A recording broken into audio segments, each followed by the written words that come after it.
Hello class 7 कैसे हैं आप सब। Welcome back to this modern master ji channel.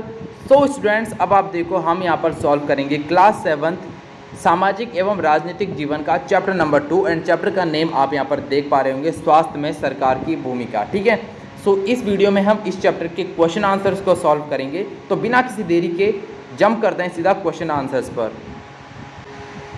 तो स्टूडेंट, इस चैप्टर के अंदर सबसे पहला प्रश्न आपके पास आता है सामने, वो है प्रश्न अभ्यास पाठ्य पुस्तक से के अंतर्गत प्रश्न नंबर 1। ठीक है, इस अध्याय में आपने पढ़ा है कि स्वास्थ्य में सिर्फ बीमारी की बात नहीं की जा सकती है। संविधान से लिए गए एक अंश को यहाँ पढ़िए और अपने शब्दों में समझाइए कि जीवन का स्तर और सार्वजनिक स्वास्थ्य के क्या मायने होंगे। ठीक है, संविधान का एक महत्वपूर्ण हिस्सा यह कहता है कि पोषाहार स्तर और यहाँ पर जीवन स्तर को ऊंचा करने तथा लोक स्वास्थ्य का सुधार करने का राज्य का कर्तव्य है। तो इसको पढ़ते हैं। ठीक है, इसका उत्तर हम देखते हैं। यहाँ पर है, भारतीय संविधान के नीति निर्देशक तत्व में लोगों के कल्याण से संबंधित कई यहाँ पर है उपबंध लिखे गए हैं। ठीक है, जिसके तहत सरकार के लिए कई तरह से दिशा का निर्देश जारी किया गया है। ठीक है, किए गए हैं। और इसी संदर्भ में नीति निर्देशक सिद्धांत में कहा गया है कि पोषाहार स्तर और जीवन स्तर को ऊंचा करने तथा लोक स्वास्थ्य का सुधार करने का राज्य का कर्तव्य है। ठीक है, इसलिए भारत सरकार, राज्य सरकार और स्थानीय सरकार ने कई स्वास्थ्य केंद्रों का निर्माण किया है तथा पोषाहार स्तर और जीवन स्तर को ऊंचा करने के लिए कई कार्यक्रम चलाए गए हैं। फिर हम दूसरा प्रश्न देखते हैं, सबके लिए स्वास्थ्य की सुविधाएं उपलब्ध कराने के लिए सरकार कौन कौन से कदम उठा सकती है। ठीक है, सो इसका उत्तर देखते हैं। चर्चा भी आपको करनी है इस पर। उत्तर देखिए, हम सबके लिए स्वास्थ्य की सुविधाएं उपलब्ध कराने के लिए सरकार की निम्न कदम उठा सकती है। ठीक है, सरकार निम्न कदम उठा सकती है, जो कि है यहाँ पर स्वास्थ्य केंद्रों का या चिकित्सा केंद्रों में वृद्धि करके। ठीक है, सरकार स्वास्थ्य की सुविधाओं में वृद्धि के लिए अपने बजट में वृद्धि करे।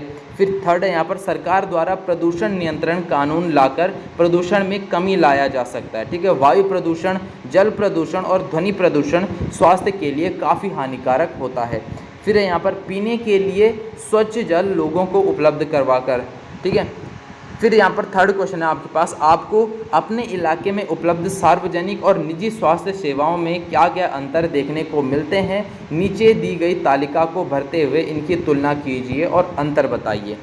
फिर यहाँ पर आप देखो सुविधा है। ठीक है, सुविधा निजी और सार्वजनिक और सेवाओं का मूल्य और यहाँ पर है सेवाओं की उपलब्धता, इन दोनों पर आपको चर्चा करनी है। तो यहाँ पर हम देखते हैं। ठीक है, निजी सेवाओं का मूल्य, यहाँ पर आप देखो निजी अस्पतालों में सेवाओं का मूल्य काफ़ी अधिक होता है। ठीक है, निजी अस्पतालों में बेड चार्ज, डॉक्टरों की फ़ीस, जांच परीक्षण फीस आदि के रूपों में काफ़ी पैसे लिए जाते हैं। अब आपको पता है, जो आपके लोकल में कुछ हॉस्पिटल्स होंगे, ठीक है, वहाँ पर क्लिनिक्स होंगे, वहाँ पर काफ़ी सारा पैसा लिया जाता है अलग अलग रूपों में। फिर यहाँ पर सेवाओं की उपलब्धता, निजी अस्पतालों में अपने रोगियों के लिए सभी तरह की सुविधाएँ आसानी से उपलब्ध कराई जाती हैं।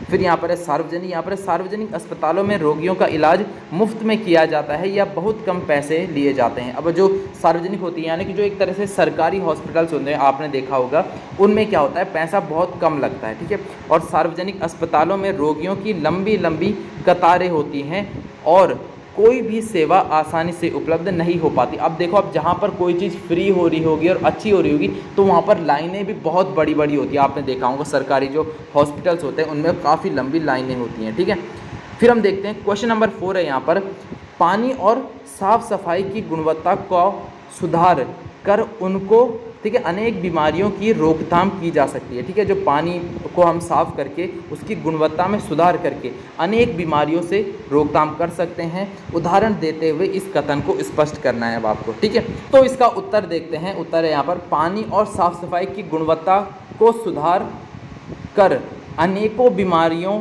की रोकथाम निम्न प्रकार से की जा सकती है। अब यहाँ पर आपको कुछ पॉइंट्स दिए हैं। ठीक है, सो यहाँ पर है, संचारणीय बीमारियाँ पानी के द्वारा एक से दूसरों को लगती है। ठीक है, और इन बीमारियों में से 21% बीमारियाँ जल जनित होती हैं, जैसे कि हैजा, पेट के कीड़े और यहाँ पर है हेपेटाइटिस। फिर सेकंड पॉइंट है यहाँ पर साफ़ सफाई की कमी एवं प्रदूषण के कारण भी अनेक बीमारियां फैलती है, जैसे कि भारत में ही लगभग 5 लाख व्यक्ति प्रतिवर्ष यहाँ पर है तपेदिक यानी कि टीबी से मर जाते हैं।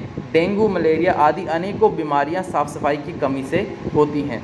फिर यहाँ पर उपरोक्त तथ्यों से स्पष्ट है कि पानी को साफ सफाई की गुणवत्ता में सुधार करके अनेकों बीमारियों की रोकथाम संभव है। ठीक है, जो पानी को अगर हम साफ़ करेंगे तो काफ़ी सारी बीमारियां जो है उससे कट जाएंगी। ठीक है, यानी कि नहीं होंगे। सो क्लास 7 यहाँ पर आपके इस चैप्टर के सारे क्वेश्चंस कंप्लीट हो जाते हैं ऑलमोस्ट। सो क्लास 7 यहाँ पर आपके सारे क्वेश्चन आंसर्स कंप्लीट होते हैं इस चैप्टर के। एंड आप क्लास 7 मैथ, साइंस या फिर अदर सब्जेक्ट के वीडियोस भी मॉडर्न मास्टर जी के चैनल पर देख सकते हैं। मैंने सभी पे वीडियो आपके लिए बना रखी हैं एंड मैं डिस्क्रिप्शन में आपको लिंक प्रोवाइड कर दूंगा। ठीक है, बाकी पढ़ाई करते रहें और मॉडर्न मास्टर जी का नाम भी रोशन करें।